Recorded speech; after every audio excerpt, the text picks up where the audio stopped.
Welcome, everyone. My name is Sandy Kriegish. I am a clinical manager for Homewood. I am also a senior account executive. I've been with Homewood for 12 or 13 years now, and I absolutely love having the chance to talk to people about mental health. So welcome to the second wave in your mental health. Uh, we will, like I said, be together about an hour. And I hope to set aside some time to answer questions about halfway through and then again at the end. So if you have questions or comments, your own tips or tricks that you have used to survive this crazy time, let us know. But let's go ahead and get started. I'm going to share my screen, and so I'm going to go off video. Um, but again, if you have questions, hopefully I will be able to answer them along the way. So, um, this is this is, and you've heard it a million times, right? It's an unprecedented time. This is a very difficult time for all of us. We are going through so much. And I know some of you more than others. People like to say we're all in this together, but I got to say, I think each individual has their own story about what this pandemic has done in their lives and what kind of havoc it has wreaked. So um, we're going to talk a lot about the impact of prolonged stress on people's mental health. We're going to talk about the signs and symptoms of chronic stress and burnout, so that you recognize if you're experiencing those. We're also going to try to share as many tips with you to increase resilience, manage stress, and of course mitigate the negative impacts of the chronic stress of this time. So our agenda is very similar. One of the things that I have to tell you is that the majority of the tips and suggestions in this presentation are actually scientifically studied. So they have been well researched and are actually proven to help reduce stress, help reduce anxiety, and help reduce depression. So we are seeing incredible impacts on mental health. And if you feel it, you're not alone. I have to say that I feel it too, but this crisis can take a mental toll on a lot of people. And I think that it will be important for us. Sorry, here we go. It'll be important for us to really learn and think about what impacts this has, and it's going to change along the way. So, I mean, every day is different for a lot of people, and so, but there are some increases for sure in stress, fear, worry, and anxiety, and those are all pretty normal reactions to this. The danger and the threat, and certainly the uncertainty that we feel. Think about all the changes that we have been through, really, since since 9 months ago. And I was saying that to a colleague recently. Gosh, remember that conversation we had back in March, where we were talking about the impact of the pandemic, and we were saying, gosh, if this goes on for a couple months, it's gonna really affect people's mental health. Well, here we are 9 months later, and I still can't believe I thought it was only going to be a couple months, but I might not be alone. Some of you may feel the same way. But all of the things we've been through, the shutdowns, the stay-at-home orders, the economic instability, for some of you, you've lost jobs or loved ones have lost jobs. Finances are being affected. We have information overload about all of this. We have social isolation and just the inability to connect with other human beings.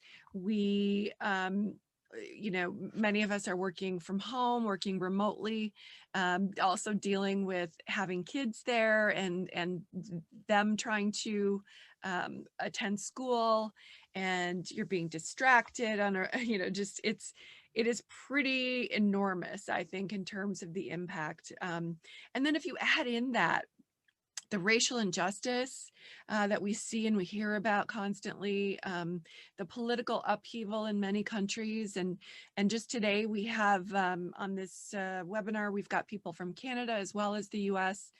And so I just want you to know, if you're feeling these things, you're not alone. Fear and adversity can make us feel very alone. They make us wonder what's wrong with us. Is this normal? But I have to say that probably everything that you are feeling is normal to some extent. But just because it's normal doesn't mean that you're not affected in terms of your functioning. So we're going to talk about some things that you can do now, that you can plan for in the future, and try to take care of your mental health throughout all of this. And so for some of you, you might be, you might feel like, wow, I don't even think I can make a plan. I'm so overwhelmed, and I'm so anxious and afraid that I don't even know if I can, move forward. And so that is a good indicator that you're probably going to need to reach out for some help, and try to lower your stress level, and get some help for anxiety, depression, and those things. So we'll talk a bit about that and some of the resources that are available to you as well.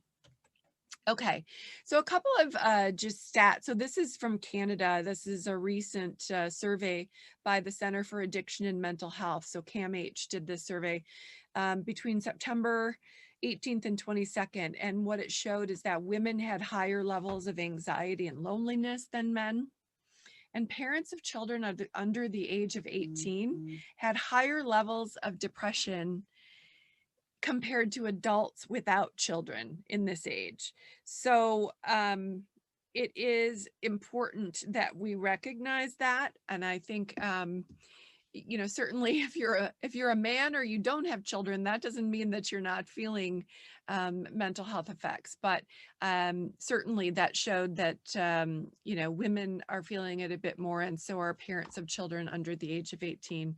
And you can certainly understand that with the change in schooling and the stress of having children and having the fears. How are they doing? So in the US, and again, this is older research. This was in June. 40% of those surveyed said they experienced a mental or behavioral health condition related to the coronavirus epidemic. 25% said they experienced symptoms of anxiety disorder. 24% said they experienced symptoms of depression. And 10% of all respondents said they considered suicide at some point during the 30 days leading up to the survey. So as a psychologist, I can tell you that those numbers are not what we usually see. They're a bit staggering in a sense. And I know that this was just in June. So imagine people since then have had to deal with children returning to class or working remotely, and things have probably only escalated since then. I love this slide, and I want to talk you through it because this particular model can be very useful for understanding what we're going through right now. So normally, with every change that happens in our lives, we go through a psychological transition after every change, and it can have several phases. This model was created by William Bridges. He's sort of the guru of change and transition. And if you're familiar with it, you know that with every change comes an ending, and even good changes, even, having a child or getting married or, a new job, but every change comes with it the ending of the way it used to be. And so if you relate this to COVID, during the ending phase, everything, I mean, when the pandemic started, everything was suddenly different, right? We found ourselves in a different world, a different place. And we experienced these negative emotions: fear, anger, anxiety, shock. and denial. You know, a lot of people are still in denial, I think. Um, and so once that ending phase moves into transition, that's where it's a very confusing, chaotic time. It is, you know, that something old is gone, but what's going to replace it, or what is the new normal, is still very uncertain, and things are unfamiliar, and we hate those feelings as human beings, most of us. So a lot of people feel like they're just in free fall. So um, this is now. This is really now where we are. We may get some answers to some things, but the reality is we still don't really understand what the future is going to look like, or when this pandemic is going to end. So a lot of people in this phase say that they have you know, just sort of a sudden drop in energy, and they wonder why. But there are really very good reasons why you might, on a daily basis, have some energy, and then the next day, not so much energy, or, you know, you're wondering, why am I just exhausted? But think about it for a minute. We're redefining our world right now. Every little part of it, we really have to redefine, and we're just plain tired out. And we're not sure how to feel. I mean, this is where pandemic fatigue comes from, and people saying, you know what, I'm done with this. Unfortunately, you can't really be done with it because it's not done, and we're not sure when it's going to be. People really probably need to accept that things might not go back to the way they were for a long time to come, and maybe even ever. Maybe there, some of these changes, you know, may spur us to do different things. And so just think about that. Now, in phase 3, the new beginning, people start to feel that they've adjusted to things. Maybe they're accepting what has to happen, or but basically it's a lot of effort and hard work that we get to accept a change. And for most of us, we're not to this stage yet, certainly. And you know, we're really not sure when we will be. So there are still a lot of negative emotions going on for people, and this is all normal. This is all an absolutely normal psychological process that we go through. The good news is that, you know, you see trust, excitement, and acceptance at the end there. I don't know that any of us are ever going to be excited about a pandemic unless your job is to study it. And even then, I don't know that you're excited. But I think we will get to the stage where we grow. So already some of us have grown as human beings. We've grown as a family. We've grown as a community. And so the growth comes after we fully go through a transition. And, you know, it's a little bit of good news that with every change and transition, there's some growth. Okay, so let's talk about stress over time. When you see this chart, you see that, you know, we've had, some people have minor stressors, and then maybe a major stressor, and then we get down back into what we call the recovery zone. So we don't get to choose when these major stressors happen normally, and we certainly don't choose the response that our body has. So it's that fight or flight response, and adrenaline kicks in, our, you know, heart rate goes up, our breathing goes up.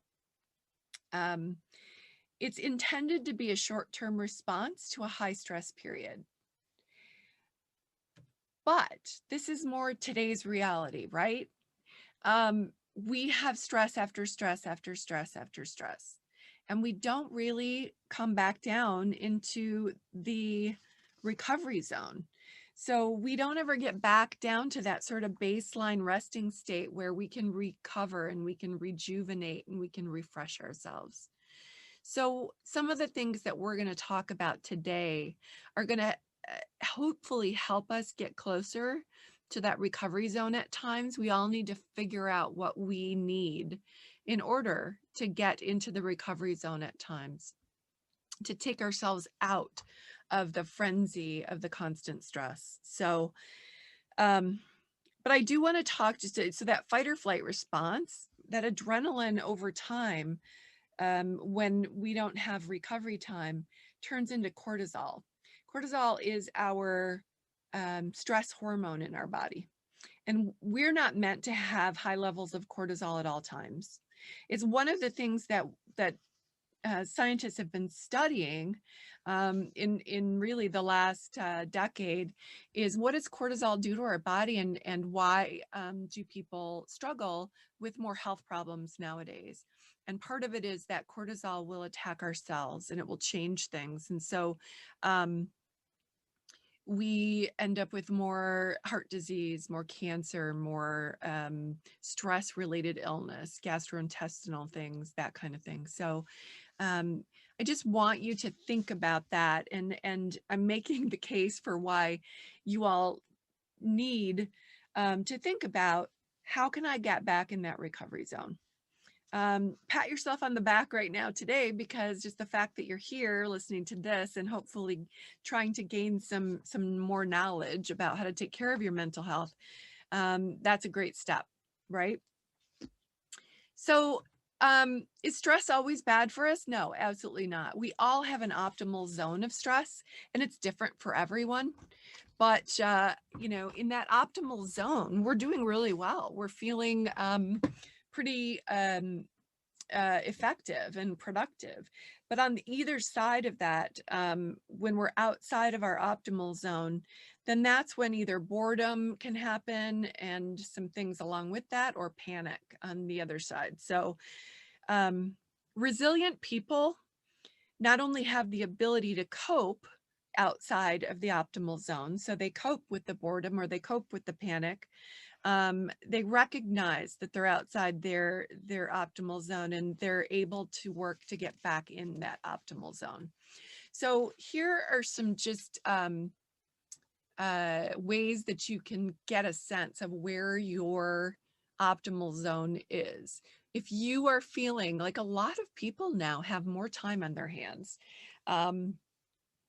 they, you know, don't have a commute, or they are not working as hard, or maybe you know, someone has lost their job, and boredom comes with apathy and fatigue, kind of a cynicism or a feeling of uselessness, procrastination.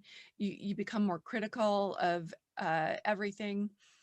And then on the other side, the panic part of this diagram, you become more agitated, you've got sleep disturbances, irritability, mood swings, loss of control, you're worrying a lot, indecisiveness, and that's when your fight or flight is kicking in.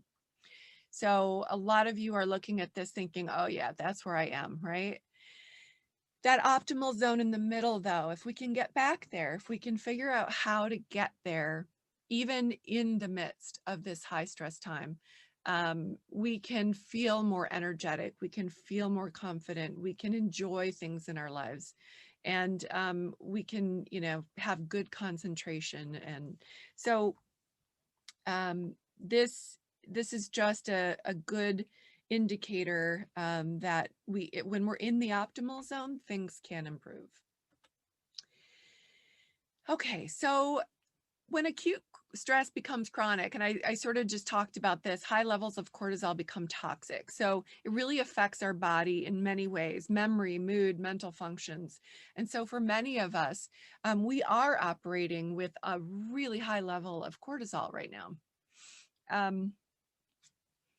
I think it's important to just acknowledge that, and to realize that there are some things that we can do. You know, before I move forward, these points are not on the slide, but I was reading an article the other day just on ways to lower our cortisol. And I want to just share those with you. So if you're taking notes, you know, you might want to jot these down. But there are a few ways that we can start to lower our cortisol with some easy things. So less caffeine, that's one. Less sugar, less alcohol. And I know that, gosh, right now, you know, substance use is just through the roof. People are using more and more substances, but especially alcohol, to cope, to feel like they're de-stressing. But you have to remember that it affects our functioning, and it is a depressant. Okay, so that's number 3. Another one, stay hydrated.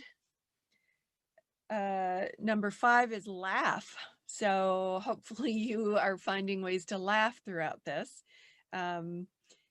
Next one is lower intensity exercise. So just a 20-minute walk, can be a nice low intensity exercise, but that can help lower cortisol, not cholesterol. And then meditation. So we're going to talk about meditation, but I just wanted to share those things with you as potential tips for lowering cortisol as well. So let's talk about the spectrum of psychological health. This is by the Mental Health Commission of Canada. So if you want to find this, probably on their website, you'll be able to access it. You will not get copies of these slides, but we will have a recording of this session that will be shared with everyone. So you will at least be able to go back and revisit if you want. But you can see that mental health is a continuum. When we are healthy mentally, we have normal fluctuations in mood, and we're full of energy, we're socially active, we're doing pretty well. And then when we're reacting to a change or to stress, that's when sometimes we can see some of the things that you see in yellow there. Nervousness, irritability, sadness, etc. When our mental health is injured, that's when we experience things like anger, anxiety, pervasive sadness, not just intermittent sadness, hopelessness, disturbed sleep, fatigue, aches and pains, presenteeism. And if you don't know what that is, it basically means that you are at work or you're working, but you're not really. And I know many of you parents can identify with that right now. If you've got kids who are learning remotely and you are working remotely, it's very hard to be present all day long in terms of work. Social avoidance or withdrawal. And then when we are what we call ill or dealing with some form of a mental health disorder, that's when you get the more extreme issues. And just wanted you to think about it in terms of a continuum, because we move along this continuum throughout our lives. And just because you are at the end in the ill or feeling a strong or severe mental illness doesn't mean that you can't get back to healthier mental health. So let's talk a little bit, before I move on, I just want to make sure that no one had any. Okay, I see. Just the one question about the video recording. Yep. So I think I answered that. All right. So let's talk about burnout for a minute, because burnout is something that, gosh, many of us were already feeling when the pandemic hit. It has been studied along the way in terms of our high levels of stress, but it's basically when you've got higher demands than you are able to handle with your resources for a long period of time. And so burnout is really, it can be a very scary thing, right? For people who can not deal with the stress of the pandemic. And so burnout is basically, stress is just feeling anxious with a sense of urgency, right? Burnout is more commonly experienced as helplessness and hopelessness, maybe apathy. So it feels more extreme, and you constantly are aware that the demands on you are more than your resources. And if that is true of you, it's time to take action. It is definitely time to take action. And, number one, reach out for help. Um, Talk to the people who are putting demands on you and let them know that you're struggling. You also can access some counseling to be able to have that emotional support throughout, and have someone to bounce ideas off of on how to deal with burnout and how you can rejuvenate. So there's some great articles on the Homewood website about burnout if you're interested. I would also, if you find that you meet this definition of burnout, um, I would not hesitate to reach out to someone and get some help for that, because burnout is really just um, it's again a continuum, and if you continue, you will at some point lose all your resources, um, if you are not able to replenish what's going on with you. And so you want to make sure that you're doing both, that you're trying to reduce demands, but that you're also trying to replenish your resources, mental, physical resources, both. Some things that you can do to prevent burnout at work. I know that many of you are feeling some intense pressure and difficulty. And so discuss your options with your supervisor, human resources. So I have an example here. I have a friend who didn't hate her job, but she was feeling pretty uh, burned out and thinking about moving on. And during her performance review, she mentioned to her supervisor that there were just certain aspects of her job that really, she found took away from her energy, and she did not enjoy them at all. And so her supervisor, being a smart, good supervisor, said to her, what can we do? Maybe let's look at it down the road. Maybe the future doesn't have to look exactly like this, and let's talk about possibilities. What is it that really makes you feel like you're thriving? And as a company, let's try to work that out. And whether it's creating a different job, going into a different job, a different department, whatever it might be. So easier said than done. And some of you know that it might not be an option, but I just wanted to throw that out there. You also have to think about what gives you joy outside of the workplace. So if you're not feeling anything right now that's giving you joy outside the workplace, you need to find some things, because that joy can spill over into work as well. Having some personal goals, taking some time for yourself, and of course, seeking support. But I want to go back up to the extending help to others. So when I was a private practice therapist, I used to talk to people who were depressed a lot about extending help to others, volunteering and supporting other people and trying to lift them up, because that is one of the quickest ways that I know to get your head out of that inner focus on what's going on in my life. If you are focused on helping other people, whether it's at work or in your community, whatever it might be, if you can figure out ways to give of your time and talents to help other people, even in the midst of a pandemic, you are going to feel better. I see it happen time and time again. So let's get into the more practical strategies for managing stress. We've got quite a few here, and we're going to talk about each one of them, but we need to figure out how to tolerate uncertainty. And if you're not very good at that, it's something that we need to work on. So first, we're going to talk about focusing on what you can control. We're going to practice healthy thinking and talk about all those different ideas for how to practice healthy thinking. Maintaining social connections in the midst of a pandemic, limiting consumption of media, and taking care of yourself. So these are all some of our practical and well-researched strategies for managing stress. And so we're going to just talk about each one. Just a minute.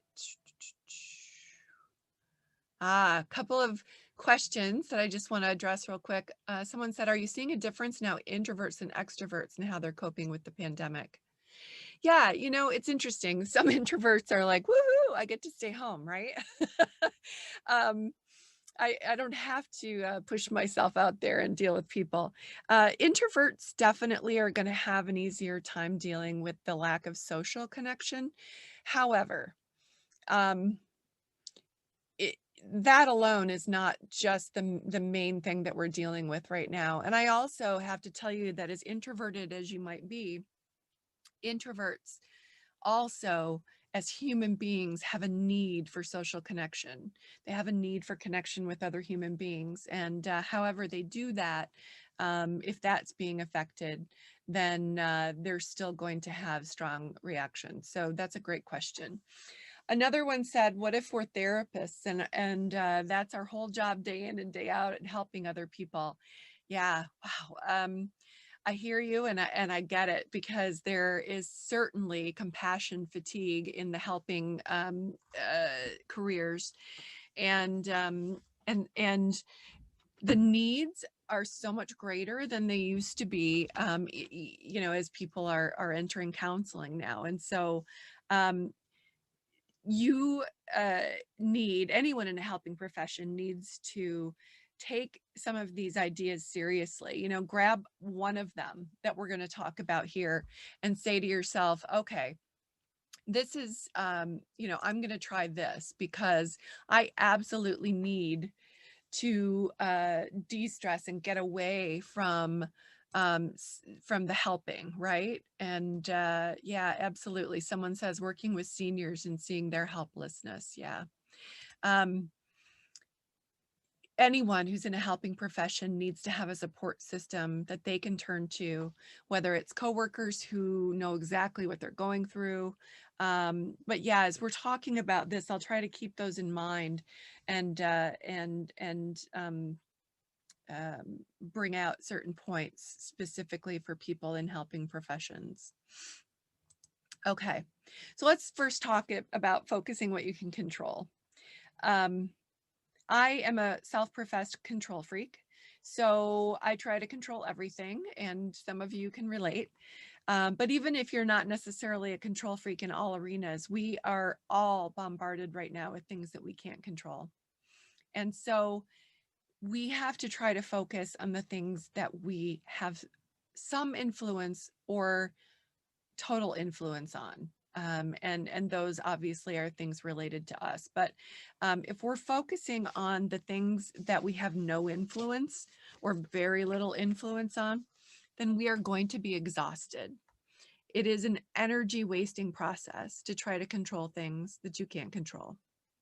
We have to accept that we don't have the answers right now and that none of us fully understands what the future is going to look like.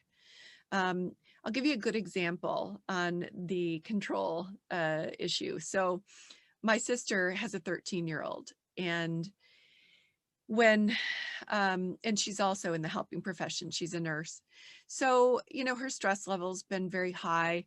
But one day I was talking with her, and she seemed so anxious and frantic. She was snapping at people, very irritable. And then, talking about, I don't know if my son is getting what he needs, I like for school, and they're thinking about going back. And can you believe it that, the school is going to make decisions that the teachers don't even know about or have no say in? And I said, how do you know that? And she said, well, it's this Facebook group that I'm in, for the school. All these parents are telling me, and so basically this Facebook group was a place to complain and a place to share information, but also it became, as many of these do, an anxiety producing thing for anyone in it. And so I mentioned to her, that's something that you really don't have a whole lot of control over, is it? And she said, no, but, I need to know. And I said, what if you didn't know? What if you didn't look at this Facebook group? How would that change your decision or how you deal with Michael, her son? And so we started talking about that. She, she didn't want to give up the Facebook group, but I said, you need to realize that this frenzied sort of activity around, oh my gosh, we have no control and these people are going to make decisions about our children. And, you know, we're passing that anxiety on to the children as well. And so figure out what you do have influence over, write a letter to the school board if that's what you need to do. Go to whatever town hall they might have, but don't focus on it constantly and don't try to control it because you can't, and it will only exhaust you.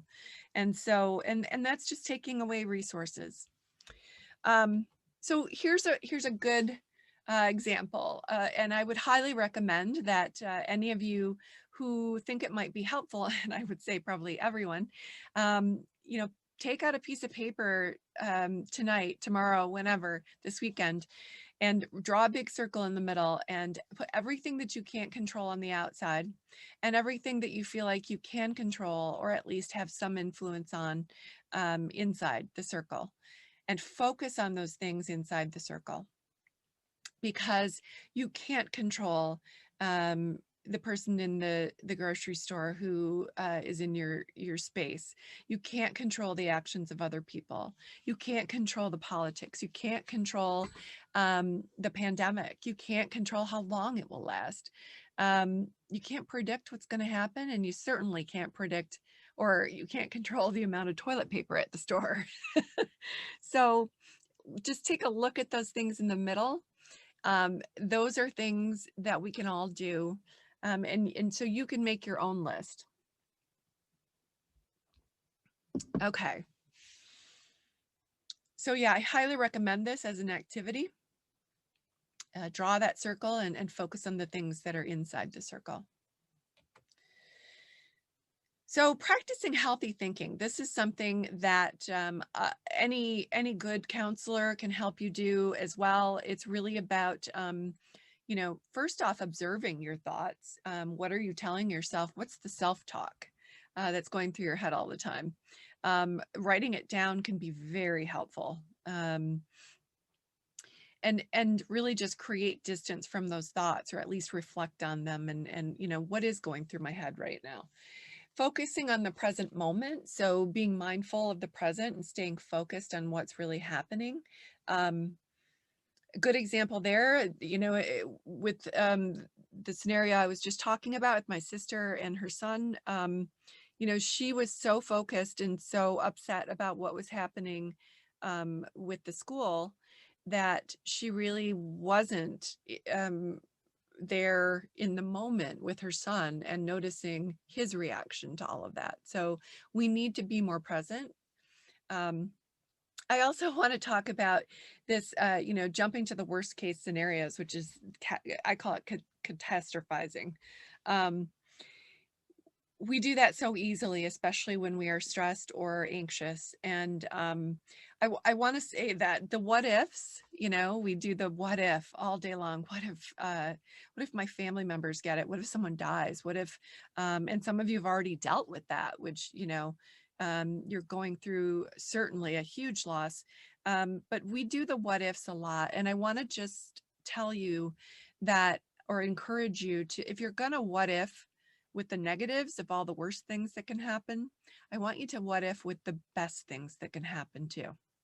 So for example, if you're worried that your 13-year-old is not getting the proper schooling right now, or not learning anything, or is going to fall behind, what if this time, this completely unprecedented time, is creating you know, different brain cells and opening up the creativity for your child right now and helping them to think differently.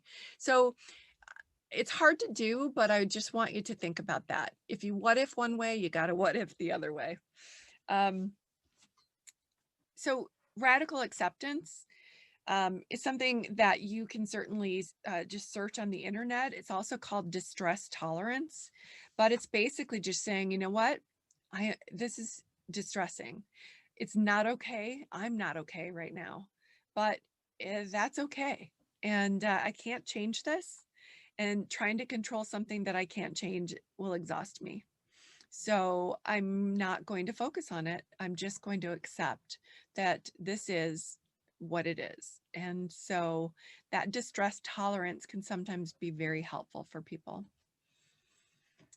So another form of healthy thinking is self-compassion. And the research shows that self-compassion is actually more important to humans than self-esteem. So self-compassion is basically not being critical, not judging yourself in this difficult time. There's no way that we're going to be the same, effective, productive person, or meet the needs of all of our family members, or, we need to be compassionate with ourselves. So ask yourself if you would speak to a friend that way.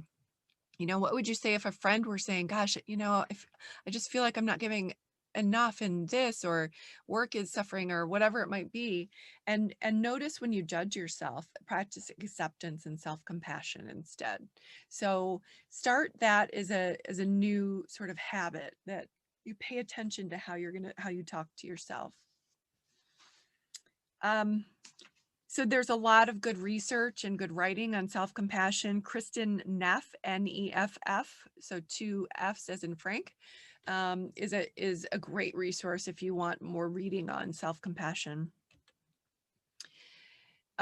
Mindfulness and gratitude. So this to me is such a huge option for people who maybe are not doing these things yet. So some of you are already practicing mindfulness, doing meditations and things like that. But right now, these things can be mental health savers. There are a ton of mindfulness meditations out there that you can get for free on the web. I highly recommend that you do a little search and listen to some things, find something that works for you. If you like apps and you want someone to remind you to do a 10-minute meditation every day on mindfulness, there are some really great apps out there. Headspace is one, Calm is one, 10% Happier is another one. So there are a lot of them. I just wanted to mention the few that I'm familiar with, but there are so many. Find something that works for you. You don't need an hour. You need 5 minutes or 20 minutes or whatever works for you. So I highly recommend this. Research shows that the mindfulness, if you have a regular practice of mindfulness and meditation, it'll improve your immune system and change your brain. You're actually retraining your brain to be calmer. So that's a good thing. I also want to just show that or talk about gratitude. So the gratitude journal kind of got started years ago as a thing that people tried, and it can really be helpful for anyone who maybe hasn't done this. But no matter what time of day it is, a lot of people they think of what things that they're thankful for at night before they go to bed, which is a great way to sort of think about some positives before you go to bed. But also just the gratitude can be, I changed it a little bit myself to be, instead of gratitude, I think about opportunities that I had throughout the day to lift someone else up. And I become very thankful for that, for the opportunity as a human being to lift someone else up and to spread some kindness. And so that has become a trend for me, something that I think about, and I'm retraining my brain to think about more. So again, we're so drawn to negativity as human beings. And this is one way to change our thought process and instead move toward gratitude and positivity. I know it can be hard to find sometimes, but if you add these 2 things to your daily practice, even for 5 minutes, it's really going to help de-stress. And I know so many people tell me that it's very helpful for de-stressing. So, okay, let's talk. Oh, I think, so I did just, someone said, let us know the app to practice mindfulness and meditation. The few that I mentioned, 10% Happier, Headspace, and Calm are the ones that I know of, but there are so many, and I highly recommend that you just go to your Apple Store, your Android, Google Play, and or whatever it might be, and do a little bit of searching for something that works for you. But again, you can get so many meditations that you can download for free on the internet. So okay, some easy daily mindfulness gratitude practices. Mindful breathing. So again, this is where basically all you're doing is focusing on breathing. So you take a deep breath and you let it out, and you're focusing only on your breath, and maybe you're counting them. That's one way to do it. Concentrating on one thing in particular. Maybe it's a mantra, maybe it's a positive thought, maybe it's something that your child is doing, that you just helps you be present in the moment. Thinking about what went well today can be a good thing to meditate on. And in terms of gratitude, sending an appreciative note, maybe a thank you note, or just a note to lift someone up, can really help us feel like we are making a difference, which also is a great de-stressor. Now, in terms of maintaining social connections, this is the tough part now, right? And we're going into an even tougher time where we're not going to want to be outside much. So we really need to think long and hard and try to be creative about how we can plan and schedule connection time in our day. So we need to think about the people who we feel give us the most positive support, and help us feel less stressed when we talk with them, and maybe talk with them more. You don't have to do video chats, but if that works for you, do it. So many people are afraid to pick up the phone. If texting works for you, great, but I highly recommend that you pick up the phone, or that you do a video chat instead. Maybe invite someone over and just be outside, or go for a walk in the park if you can be far enough away. All of these things that some of you have already probably come up with, but you need to make a plan to stay connected. Because these are things that feed us as human beings and feed our soul, and can help us feel like we're getting through this with the support of other people. If you are thinking, gosh, you know what, I don't even know who I can count on for social support that's positive. So many people in my life are negative right now. This is when you need to call Homewood, or somehow find, get some access to a counselor who can be a social support for you during a very difficult time.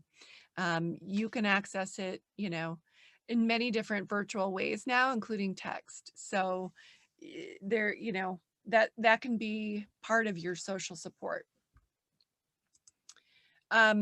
Limiting consumption of media. And I know some of you are throwing some questions in.